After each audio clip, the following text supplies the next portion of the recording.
Lecture du livre d'Isaïe. Debout, Jérusalem resplendit, elle est venue ta lumière, et la gloire du Seigneur s'est levée sur toi. Regarde, l'obscurité recouvre la terre, les ténèbres couvrent les peuples, mais sur toi se lève le Seigneur et sa gloire brille.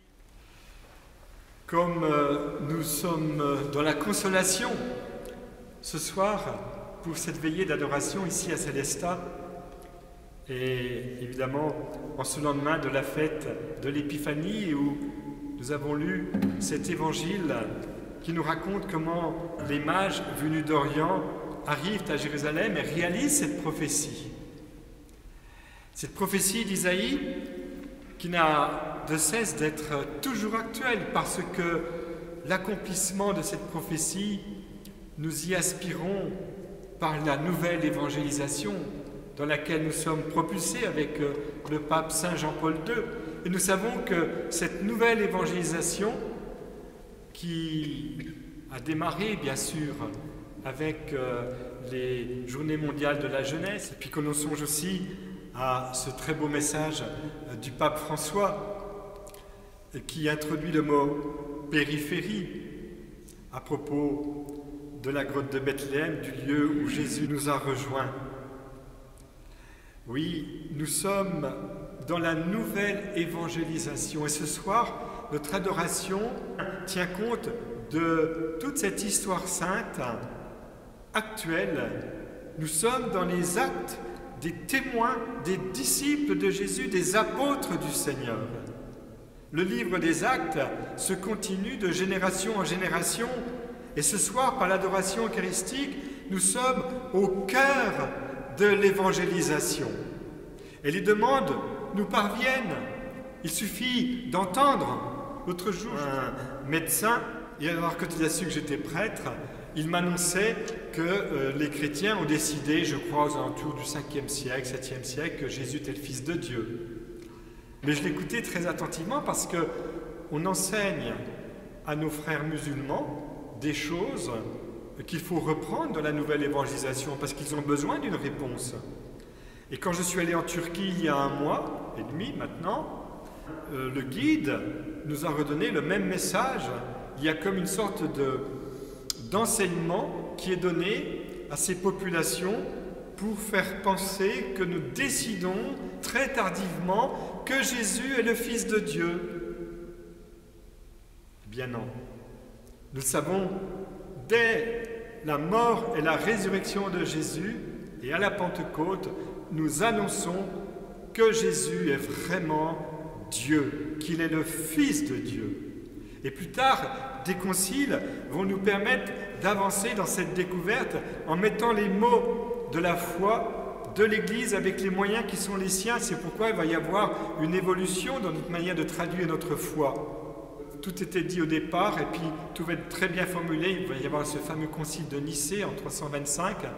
Et dans les 4 premiers siècles, nous avons déjà tout ce qui va être développé par la suite. Après, il va y avoir Constantinople, c'est vrai.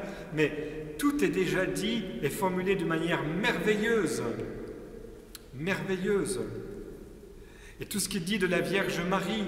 Et quand nous célébrons l'hymne acatiste, nous avons déjà le fruit de ces générations de saints, d'hommes ajustés, collés à Dieu, qui dans l'adoration, dans ce cœur à cœur avec Dieu, se sont laissés enseigner par l'Esprit Saint. Et nous avons une réponse à offrir. Évidemment, nous n'avons pas décidé que Jésus était Dieu juste avant l'arrivée de l'islam.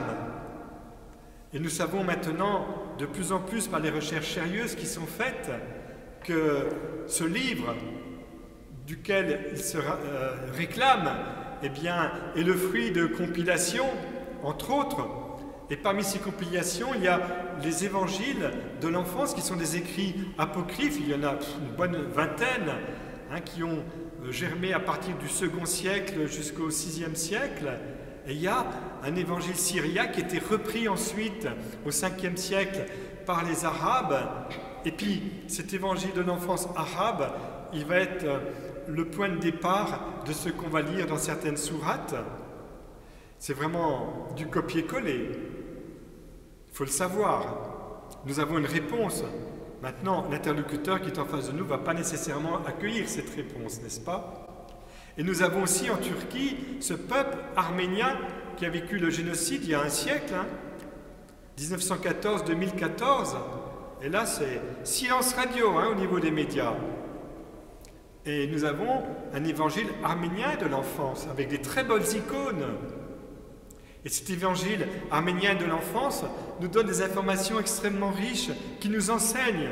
On nous dit par exemple que les mages ont été prévenus 9 mois avant la naissance de Jésus et se sont mis en route durant 9 mois avec toute une escorte. Mais on sait qu'il y en avait au moins 9 qui étaient avec les 3 rois mages, ce qui veut dire qu'ils étaient 12. Et j'aime bien ce chiffre parce que vous vous rappelez qu'il y avait les 12 apôtres et parmi les 12, il y avait Pierre, Jacques et Jean. Vous voyez, toutes ces informations orales qui nous ont été données par ces évangiles apocryphes ont une valeur d'enseignement. Elle n'a pas été retenue comme étant la parole de Dieu, loin de là, puisqu'on s'intéresse aux choses merveilleuses, extraordinaires. Mais nous savons que la liturgie, à plusieurs reprises dans l'Église, a reçu, on va dire, la quintessence du message de ces informations qu'on trouve dans les écrits apocryphes. Évidemment que l'hymne acatiste, bouleversant, d'une beauté extraordinaire qui est le fruit des premiers conciles, l'hymne acatiste est riche de tout cet enseignement dont il faut trouver vraiment la racine, la sève. Et la sève de ces enseignements, c'est qu'avec ce Jésus que nous allons contempler tout de suite sur l'autel, nous sommes en face de Dieu, vraiment Dieu, né de Dieu, lumière, né de la lumière. Il est sur l'autel, sous les apparences du pain, mais il s'est manifesté à Bethléem, la maison du pain. Il s'est désigné comme le pain de vie, et nous croyons que devant le Saint-Sacrement de l'autel, nous sommes tous saisis par cette lumière qui nous aspire vers elle. Et le Seigneur nous aime avec son cœur, je l'avais dit la dernière fois, mais ce cœur, il bat dans le cœur de cet enfant, il a été tissé dans le sein de la Vierge Marie. Et la Vierge Marie est là, comme elle était présente au départ par son oui à la venue du Verbe de Dieu caché dans ce premier tabernacle vivant qu'est son sein. Marie demeure présente à chaque exposition du Saint-Sacrement. Elle n'a pas quitté son Fils et elle nous accompagne dans cette adoration. Et quand les mages arrivent, après les bergers, et qu'ils se prosternent, qu'ils offrent l'or, l'encens et la myrrhe, nous connaissons les interprétations qui sont données par les pères.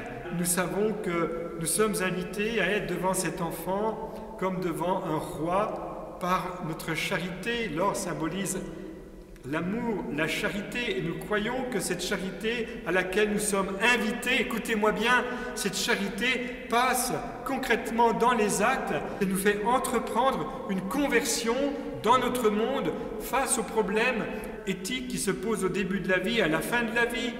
Et le pape Jean-Paul II l'a rappelé à Lourdes lors de la méditation du chapelet, accueillir l'enfant à naître dans sa pauvreté, dans sa fragilité, dans le sein de sa maman. Voilà, l'or. Et puis l'encens, évidemment, l'encens utilisé dans les liturgies qui symbolise notre prière qui monte comme un encens. Et notre prière, c'est une prière que l'on reçoit de l'Esprit Saint. Et c'est l'Esprit Saint qui dévoile peu à peu la qualité de relation que nous pouvons avoir non seulement avec Dieu, parce qu'il est notre Abba, notre Papa chéri, mais aussi avec notre frère, parce que le même frère qui prie le même Dieu, il est ce Fils tendressé du Père. Et comment puis-je avoir cette illumination intérieure d'un amour qui me déborde, qui me dépasse, et entrer dans ce chérissement éternel, si je ne cueille pas aussi ce même amour, ce chérissement éternel pour mon prochain? C'est pourquoi il est important de prier pour les djihadistes, parce que les djihadistes, nous leur offrons une réponse à l'agression, c'est de les prendre dans notre intercession, c'est de les bénir au nom de Jésus, c'est de les immerger dans le cœur du Christ par l'adoration. Voilà la réponse à la violence du djihad. Oui, nous sommes dans la suite de cette méditation que nous avons eue la première fois.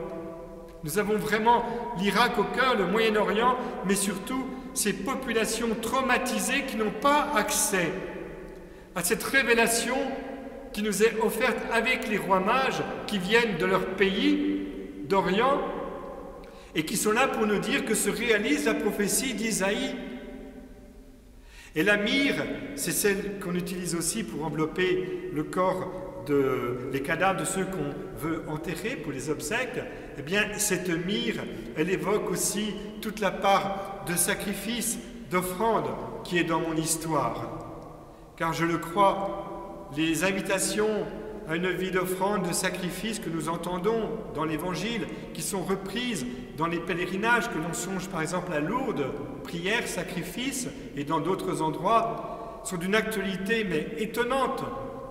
Nous ne pourrons répondre aux ténèbres et offrir la lumière si nous ne consentons pas à nous déposséder, à vivre un agenouillement devant Dieu, devant le prochain, et à vivre une vie d'offrande de nous-mêmes, de sacrifice. Chaque fois que le prêtre célèbre sur l'autel, il va embrasser l'autel. L'autel représente le Christ lui-même.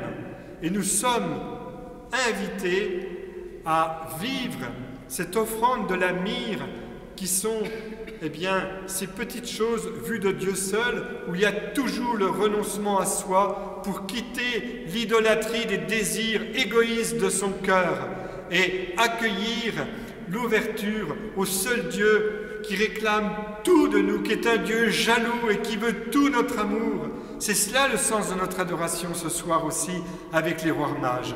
L'or, l'encens et la myrrhe. Et nous ne sommes pas là pour juger de la qualité de notre prière. Ça ne nous appartient pas. Le Seigneur ne nous demande pas d'éprouver de grandes choses devant lui.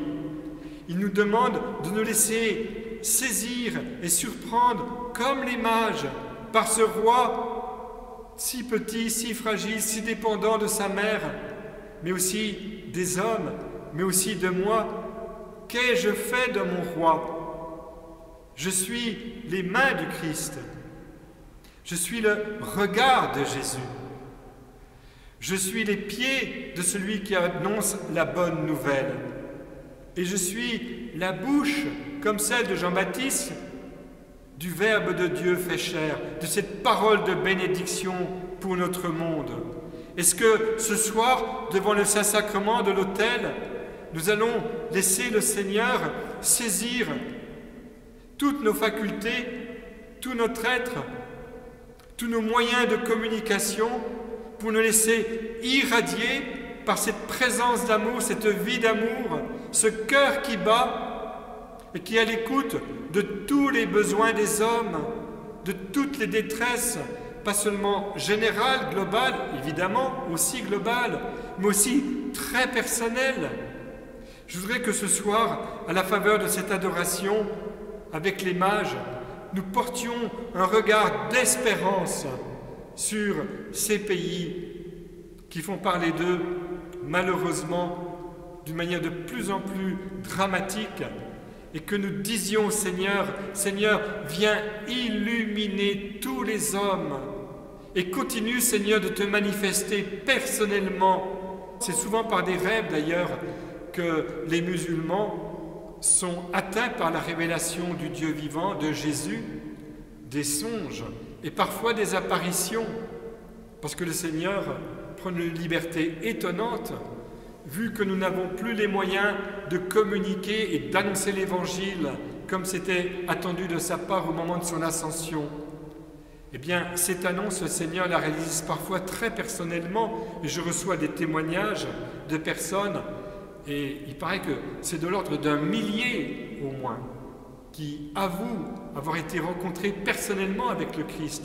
Et vous pensez bien que Jésus désire tellement que nous puissions le rencontrer indépendamment de ces grâces extraordinaires qu'il offre dans ces lieux où l'Évangile ne peut pas être proclamé, et que le lieu où nous sommes ce soir, par l'adoration eucharistique, vaut 1000 fois, des millions de fois, la moindre petite apparition, le moindre rêve que nous pourrions avoir, où Jésus nous dit « Tu as du prix à mes yeux et moi je t'aime ». Amen.